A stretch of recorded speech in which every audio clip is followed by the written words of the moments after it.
This is my prayer for us as we walk through this study, that when you and I look out across the plethora of social issues that are most prevalent in our day, whether it's poverty, abortion, orphans and widows, sex slavery, same-sex marriage, sexual morality, racism, immigration, religious liberty, ultimately the unreached, that we would view every single one of these issues through the lens of zeal for the glory of God.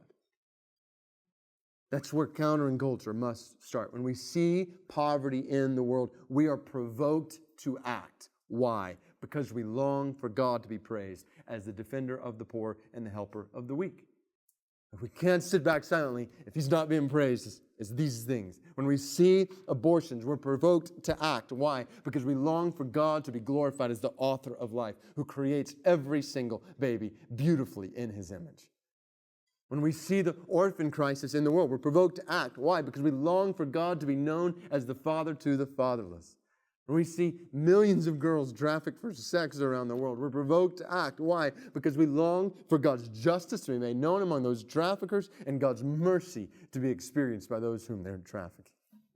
When we see the acceptance of homosexuality in the redefinition of marriage, we're provoked to act. Why? Because we long for God to be acknowledged as the creator of men and women and sexuality and marriage, and we don't have the prerogative to redefine what He alone has designed.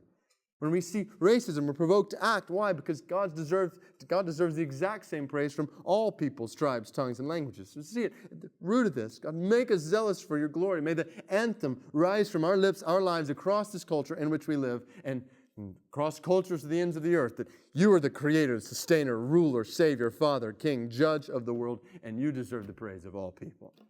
And because we believe that, we're not going to sit back silently. We're going to speak out and live with contrite, compassionate courage with this gospel, because we're zealous for the glory of God.